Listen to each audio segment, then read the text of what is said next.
Perang Saudara Trah Kerajaan Sunda, Banten versus Cirebon.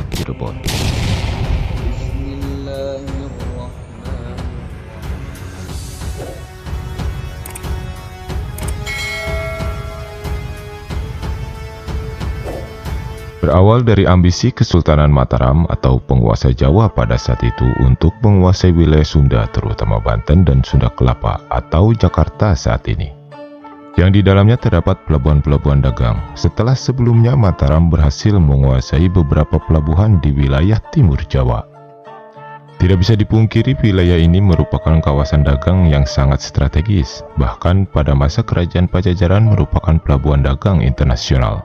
Secara histori, wilayah Sunda Kelapa merupakan hak dari kekuasaan wilayah Banten setelah runtuhnya tahta Kerajaan Pajajaran. Kesultanan Mataram yang kala itu diperintah oleh Amangkurat I dan Cirebon dipimpin oleh Panembahan Girilaya yang merupakan menantu dari Amangkurat I. Cirebon yang merupakan kerajaan dan wilayah yang berdaulat, namun dalam kenyataannya Cirebon tidak bisa lepas dari bayang-bayang Mataram. Dengan kata lain, Cirebon tunduk patuh kepada Mataram. Bisa jadi ini dikarenakan sang Raja Cirebon merupakan menantu dari Sultan Mataram. Mungkin ini salah satu siasat politik atas nama kerjasama yang dibangun oleh Mataram dan Cirebon. Di sisi lain, Banten yang pada saat itu dipimpin oleh Sultan Abdul Mafakir sudah mulai curiga atas ambisi dari Mataram yang ingin menaklukkan Banten. Melihat kekuasaan di Jawa yang semakin kuat dan mulai meluas ke wilayah barat yang tidak mungkin akan sangat membahayakan kerajaan Banten, Sultan Abdul Mafakir segera memperkuat pasukan perang dan armada laut untuk menjaga wilayah Banten dari serangan-serangan pasukan Mataram. Dan di bawah kepemimpinan Sultan Abdul Mafakir, Banten merupakan wilayah yang sangat maju dan memiliki armada perang yang sangat kuat. Beliau juga melakukan hubungan diplomatik dengan pihak luar, di antaranya dengan kerajaan Inggris dan Mekah. Percobaan penaklukan Banten oleh Kesultanan Mataram di bawah Amangkurat I dilakukan dengan berbagai cara. Namun, Mataram tidak menampakkan diri atas rencana itu.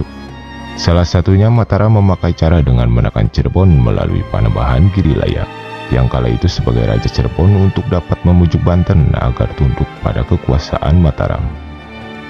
Amangkurat I memanfaatkan kewibawaan Cirebon sebagai simbol orang tuanya Banten, dengan harapan Banten mau menuruti kehendak Cirebon untuk takluk di bawah kekuasaan Mataram.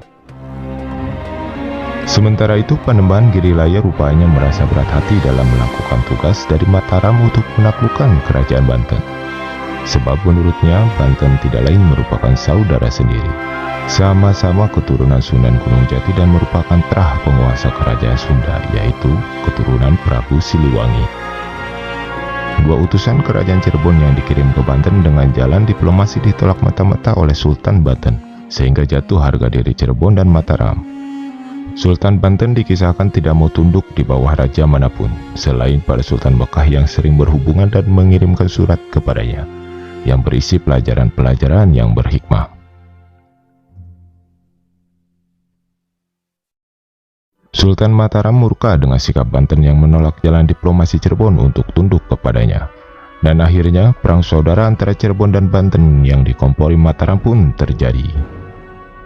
Peristiwa peperangan itu dikenal dalam sejarah Banten dengan nama Pagarage. Istilah Pagarage sendiri dimaksud suatu peristiwa serbuan negara Garage terhadap Banten. Istilah Garage sendiri merupakan nama lain dari kerajaan Cirebon. Sebenarnya tragedi ini adalah serbuan dari Mataram yang menggunakan bendera Cirebon.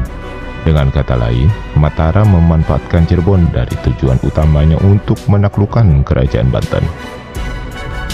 Dengan kesiapan dan kekuatan pasukan perang Banten yang dikenal memiliki armada perang yang sangat kuat, dan juga Banten memiliki banyak para ksatria atau jawara yang sakti mandraguna yang setia menjaga wilayah Banten, serangan pasukan tempur Cirebon dan Mataram pun bisa diatasi dan dipatahkan.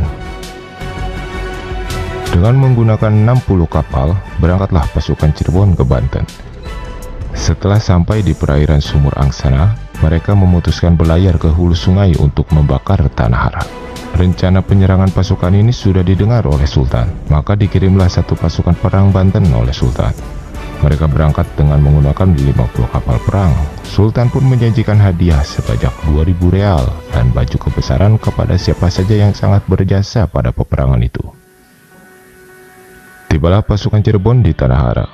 Senopati Panjang Jiwa sebagai panglima perang Cirebon bersama sebagian kecil pasukannya berlayar masuk ke hulu sungai untuk menyelidiki keadaan. Tapi karena sebab yang belum jelas, Senopati Panjang Jiwa meletakkan senjatanya dan menyerahkan diri kepada salah satu panglima perang Banten, yaitu Demang Wirapaksa, lalu diikuti oleh pasukan-pasukannya. Selanjutnya, Senopati Panjang Jiwa dibawa menghadap Sultan di Surosoan. Karena tindakannya itu, Sultan memberi ampun dan hadiah-hadiah kepada mereka semua yang menyerahkan diri kepada Banten. Sedangkan pasukan Cirebon yang lain sedang menunggu kabar dari Senopati Panjang Jiwa. Di hilir melihat banyak senjata yang hanyut di sungai, mereka menyangka di hulu sungai sedang terjadi pertempuran hebat antara pasukan Panjang Jiwa dengan pasukan Banten. Dengan segera mereka berlayar ke hulu untuk membantu temannya. Secara tiba-tiba pasukan Banten yang sebelumnya sudah berada di wilayah itu segera menyergap pasukan Cirebon. Serangan mendadak ini tidaklah mereka duga sama sekali. Pertempuran ini berlangsung dengan hebat, tapi akhirnya dari 60 buah kapal perang Cirebon tinggal satu kapal yang dapat melarikan diri dan kembali ke Cirebon. Sedangkan yang lainnya berhasil ditawan dan sebagian lainnya berhasil dihancurkan oleh pasukan Banten. Dan akhirnya pasukan Banten berhasil mengalahkan serangan besar dari pasukan Cirebon. Setelah peperangan itu, Banten merasa sakit hati pada Cirebon karena lebih memilih kepentingan Mataram ketimbang menjaga ikatan keluarga sesama keturunan Sunan Gunung Jati. Sementara di sisi lain Panembahan Girilaya yang setengah hati melakukan upaya penaklukan, kredibilitasnya jatuh di mata Amangkurat I. Cirebon dianggap tidak loyal pada Mataram. Cirebon di bawah Panembahan Girilaya seperti buah si malakama. Di satu sisi dijauhi oleh Banten, di sisi lain dianggap pengkhianat oleh Mataram. Puncaknya ketika Amangkurat I berniat menghapus kerajaan Cirebon dengan cara menahan Panembahan Girilaya bersama putra mahkotanya, yang mana peristiwa itu kemudian menyebabkan terbunuhnya Panembahan Girilaya dan terbuangnya putra mahkota kerajaan Cirebon, yang bisa mengakibatkan putusnya keberlangsungan tahta kerajaan Cirebon. Melihat itu, Banten mencoba tidak ikut campur dan tidak bereaksi apapun.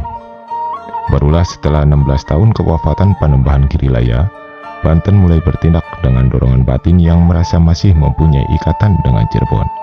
Rasa sakit hati Banten yang teramat dalam ke Cirebon pun hilang dengan sendirinya.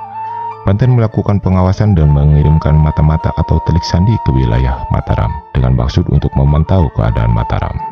Peristiwa penyelamatan putra mahkota Cirebon di bawah sekapan Mataram itu baru terjadi antara tahun 1677 dan 1678, di mana pada waktu itu Amangkurat I sedang menghadapi pemberontakan dari rakyatnya sendiri, sehingga keadaan Mataram pun sedang tidak baik. Melihat keadaan itu, Banten langsung memanfaatkan situasi dengan melakukan penyelamatan terhadap putra mahkota Cirebon yang disekap oleh Mataram. Misi yang dilakukan oleh Banten pun berjalan lancar dan putra mahkota Cirebon pun berhasil dibawa pulang ke Cirebon oleh pasukan Banten.